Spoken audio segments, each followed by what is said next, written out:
Welcome to a very special episode of Learn with Mr. Lewis, or as we like to call it this week, Mr. Lewis Goes to Washington. This whole week, I will be here in Washington, D.C., and in Virginia, in places like what you see behind me, Arlington National Cemetery. Here at the Washington Monument in Washington, D.C., a very interesting structure that there's some interesting things to know about. So the building began construction in 1848 on July 4th.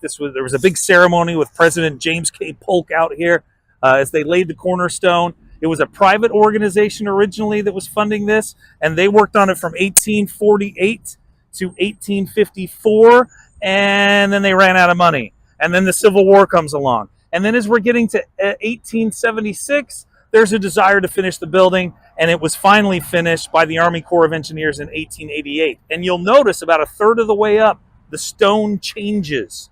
They used a different quarry for the second part of the building, and it was a better quality stone, and it has held up a little bit better. And you can clearly see there's almost a line there about a third of the way up. That's the Washington Monument. I'm here at the National Archives in Washington, D.C. What's at the National Archives? Well, some very important documents. We have our three founding documents: Declaration of Independence, Constitution, and the Bill of Rights. We also have an even older important document, all the way back from 1215, the original, the Magna Carta. This isn't the original Magna Carta, that burned a long time ago, but it's one of only four of the 1297. That is the year 1297 versions of the Magna Carta. We have one of four of them here.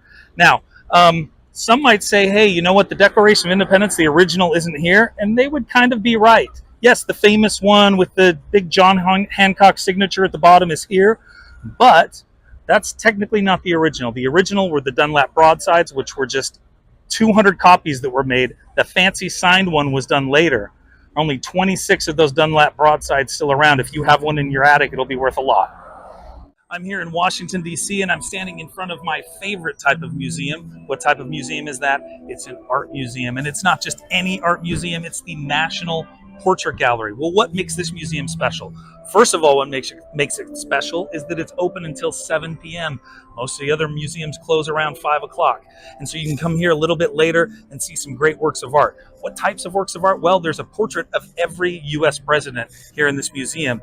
The only other place you can see that is in the White House. Also, there are great portraits, the ones that you see in your textbooks, of some famous people like Pocahontas, John Winthrop, John C. Fremont, Benjamin Franklin, Alexander Hamilton, the famous portraits of them. Oh, and also Joseph Smith. You'll see a great famous portrait of him here as well. It's the National Portrait Gallery in Washington, D.C. I'm here on 10th Street in Washington, D.C. Why?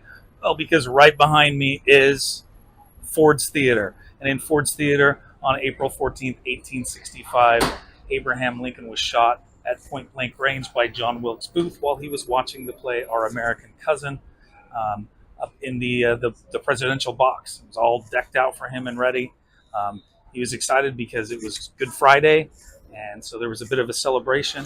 Also, Lee had just recently surrendered at Appomattox Courthouse. But that's not where Lincoln died. Lincoln actually died right here across the street at the Peterson House. And you can see the Peterson House here, and that's where Edwin Stanton, the Secretary of War, famously, after Lincoln passed away, stated, "Now he belongs to the ages." Standing here in front of the most visited site in Washington, D.C., the Lincoln Memorial. Of course, this is a monument to our greatest president, the 16th president, Abraham Lincoln, who was tragically assassinated in 1865, just a few weeks into his second term, leaving all of us to wonder what might have been. But also, this monument has become even something more in the 20th century, as in 1939, the great Marian Anderson sang on the steps of the Lincoln Memorial as the civil rights movement was really in its very infancy. And then, of course, the great 1963 March on Washington and Martin Luther King's iconic I Have a Dream speech right there on the steps of the Lincoln Memorial here in Washington, D.C. And you see that stunning building behind me. Well, that's the largest library in the world. Yes, it's the Library of Congress, which was established in the year 1800 while John Adams was president. But what's interesting is that a lot of the earliest books in the Library of Congress actually came from Thomas Jefferson, who was in severe debt late in life and sold those books to the U.S. government in order to pay off some of those debts. So why visit the Library of Congress? Well, it's a stunning building architecturally, inside and out. That's reason enough. There are also some amazing items inside, including an original Gutenberg Bible, which is kind of the highlight for many people. But my favorite item comes from 1507, the Waldseemüller map. This was the best map of the world in the year 1507, made by a man named Martin Waldseemüller, and many consider it to be America's birth certificate because it's the first map that shows North and South America and calls them America. I'm here at the World War II Memorial in Washington, D.C. It's right here on the mall between the Washington Monument on one side and the Lincoln Memorial on the other side. And the memorial is divided into two sections. You've got one side dedicated to the Atlantic and another side to the Pacific. There's also an area to honor each of the states and territories of the United States. It's a beautiful memorial. Well, why did I pick the Pacific side? Well, because 3 of my uncles served in World War II, and they were all assigned to the Pacific. And fortunately, all 3 of them came home from the war. That is not true for everybody. There were more than 400,000 Americans who were killed in World War II. 16 million Americans served in uniform. And what I love about this memorial, there's a great juxtaposition of sound. There's places where the waterfalls are deafening and other places where there's quiet. You really have to come here to experience it. I'm standing in front of the Smithsonian Castle here in Washington, D.C. on the National Mall. Have you ever wondered why it's called the Smithsonian or where all this came from? Well, there was a British, very wealthy nobleman who was also a scientist by the name of James Smithson. He never went to America, but he loved the idea of America. And so he decided that if he died with no heirs, to bequeath money, his entire fortune to the United States of America to build this, the Smithsonian Institute. When he died in 1829, he had no heirs except for his nephew. But it was stipulated in the will that if his nephew also died with no heirs, it would go to the United States. His nephew dies in 1836, and so we get all this money. Andrew Jackson was the president. He sent his Treasury Secretary to make sure to secure it. And then in 1848, James K. Polk established the Smithsonian. I'm here in Washington, D.C. at the new World War I Memorial. In fact, it's not completed yet. And when I say new World War I Memorial, that might sound weird because it's been more than 100 years since that war ended, which means tragically, none of the soldiers who fought in World War I will be able to enjoy this memorial. There was a monument, and it's incorporated into this, to American General John J. Pershing, but there was never a specific memorial for World War I soldiers. And you can see here this wall that will be completed in 2024, which is the soldier's journey from leaving home, through fighting the war, through suffering in battle, through injury, all the way to homecoming over here on the far end. And this will be a beautiful, beautiful monument when it's completed, this beautiful relief sculpture, and there's a beautiful fountain flowing down the back of it. And I look forward to this being done in 2024. Now let's move on to Today in History for this week. Today is Monday, October 16th, and I am standing in front of a pretty famous building, the White House here in Washington, D.C. Why am I standing here? Well, because on this day, October 16th, 1962, advisors to President John F. Kennedy informed him that there were Soviet missile installations that were being installed in Cuba, just 90 miles away from Florida. Now, this was a huge scare, of course. This was a terrifying event. And Kennedy gets put in a difficult place. A lot of his military advisors want him to do immediate airstrikes, and even some of them pushing for a ground invasion thereafter to make sure to knock out each of those sites before it could become operational. Kennedy decides to take a different approach, and it turns out to be the right one, and prevents nuclear war. It's probably Kennedy's greatest accomplishment as president. It's Tuesday, October 17th, but we're going to flash back to 1974. Incidentally, just about 2 weeks before somebody really important was born, Mr. Lewis. But anyway, 1974. Let's go to August 1st. In August, President Richard Nixon resigns in the wake of the Watergate scandal. In September, the new president, Gerald Ford, chooses to pardon Richard Nixon.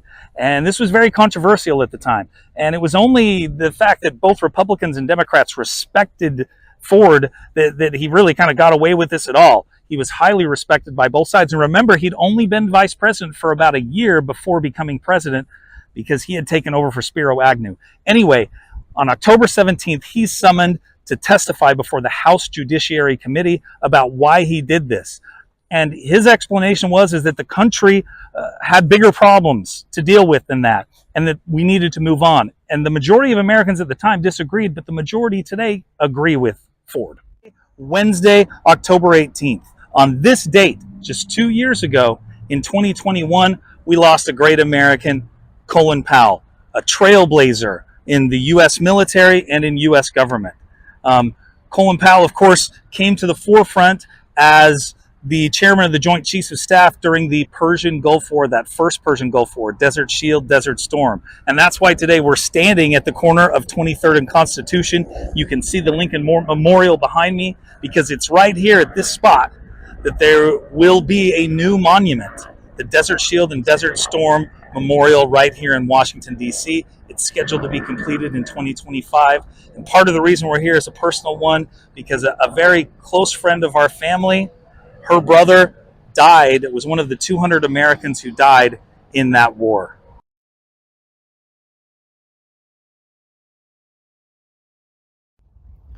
Thursday, October 19th. As you can see, we are here at Monticello, the home of Thomas Jefferson. Why? Well, because on October 19th, 1796, Alexander Hamilton wrote an essay in which he accused Thomas Jefferson of having an affair with one of his slaves. Now, this was in the midst of the 1796 presidential election. Hamilton was supporting Adams. Jefferson was running against Adams. And of course, this story turned out to be true. This was not just slander. This was an actual thing. As we know, DNA evidence has of course proven this. Sally Hemings, one of Thomas Jefferson's slaves, and also the half-sister of his deceased wife, was Thomas Jefferson's mistress for many, many, many years. And they had children together, and the Hemings family has continued on since. 1796 here at Monticello.